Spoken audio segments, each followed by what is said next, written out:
The sky turned gray over San Rafael on September 15. Mang Ramon Cruz, a 47-year-old fisherman with weathered hands, stood at the shore as Super Typhoon Katrina approached with 250-kilometer winds. Ramon couldn't leave yet.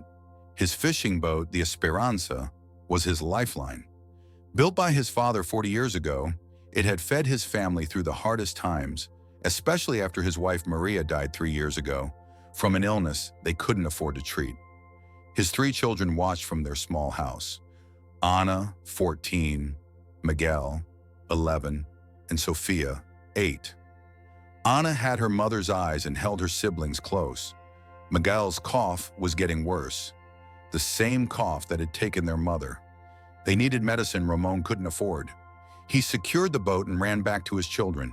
Together, they fled to the evacuation center on higher ground. The evacuation center filled quickly. Ramon sat with his children as the typhoon's fury peaked. The building shook. Glass shattered. A mother prayed aloud. Then Ramon heard something else through the storm. Voices, faint, desperate. He moved to a broken window. Through the rain, he saw lights flickering far out at sea. Flashlights and screams. People fighting to survive. Ana grabbed his arm. Her eyes, Maria's eyes, begged him not to go. Miguel and Sofia looked at him with the same expression from the day they lost their mother. Ramon knelt and touched each of their faces. He kissed Ana's forehead and placed her hand on Miguel's shoulder. She understood. At 14, she'd become the mother her siblings needed. Tears streaming down her face, she nodded, giving him permission. Ramon walked into the storm. The journey to shore was a war against nature. Wind drove rain like needles. Debris flew past his head. Water pulled at him, trying to drag him under. But he kept hearing them, the voices. When he reached the shore, his blood ran cold. 200 meters out, a capsized tourist boat. 12 people clung to the wreckage. Foreigners caught in Katrina's fury. An elderly couple tied together. A young woman losing her grip. Young men and women screaming into the void. The Esperanza strained against her ropes. Ramon untied her with frozen fingers and pulled the engine cord. Once, twice, 3 times. Nothing. He pulled again. The engine roared to life. The small boat climbed waves as tall as houses. Ramon had never taken her out in conditions like this, but his father's 40-year-old craftsmanship held. Faces turned toward him. Hands reached out. There were 12 of them. His boat could hold 4, maybe 5. Loading 12 would mean certain death. But leaving them meant death too. Ramon made his choice. He threw a rope. A young man with a tattoo caught it and jumped aboard. Then a woman. Then another man. 3 saved. Ramon made a decision that defied logic. Multiple trips. He dropped them at shore and turned back immediately into the storm. The second trip nearly killed him. A wave caught the Esperanza broadside, almost flipping her. But she held. 4 more people, including the elderly couple. The old man's eyes met Ramon's. A lifetime of gratitude in one glance. Back to shore. Turn around. His arms were lead. His vision blurred. He couldn't feel his hands. But 5 people remained. Third trip. The engine sputtered. Dying. He coaxed her forward, whispering like his father taught him. 3 more aboard. 2 left. The engine died halfway back. The shore, 50 meters away, might as well have been 1,000. Ramon grabbed the oars. He hadn't rowed in years, but his body remembered. Each stroke sent lightning through his shoulders. His hands bled. Blood mixed with seawater.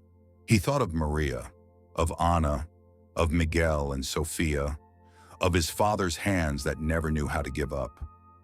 The boat touched shore. He grabbed spare fuel, poured it with shaking hands. 1 more trip. The engine started on the first pull. A miracle. Word had spread. Despite the danger, people lined the shore, watching this man make trip after trip into death itself. Ana stood at the front, Miguel and Sofia clinging to her, all 3 crying. Ramon reached the last 2 survivors. The woman floated face up, barely conscious.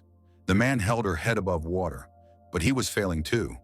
The Esperanza was dying. Water filled her belly. She listed sideways. But she had one more trip. Ramon dragged them aboard. As he pulled the man over the side, a wave larger than any before rose behind them. A monster, a wall of water. Ramon threw himself over the survivors and held on. The wave broke over them. Everything went dark. The world became water. His lungs screamed. His mind faded. At least his children were safe. At least Maria would be proud. The boat surfaced. Impossibly, miraculously, the Esperanza survived. Filled with water, barely floating, but still there. The current pushed them toward land. Ramon had nothing left. The boat scraped onto the beach. Hands reached in. Many hands. The survivors were lifted out. Someone pulled Ramon from the boat. His legs collapsed. He fell onto the sand, coughing up seawater. Through blurred vision, he saw 12 people. All 12, alive. Then he saw his children running toward him, and darkness took him.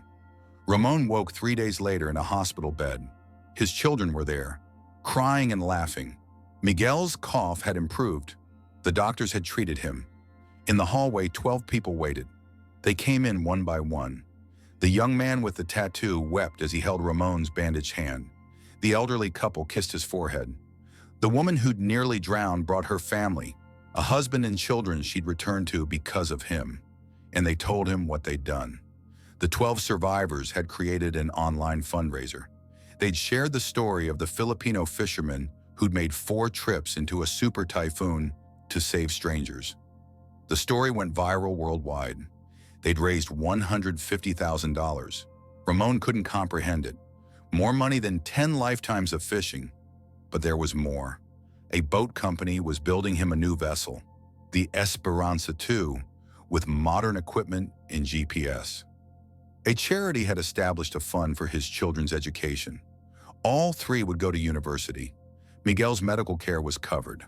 The government promised them a new house. The survivors visited many times.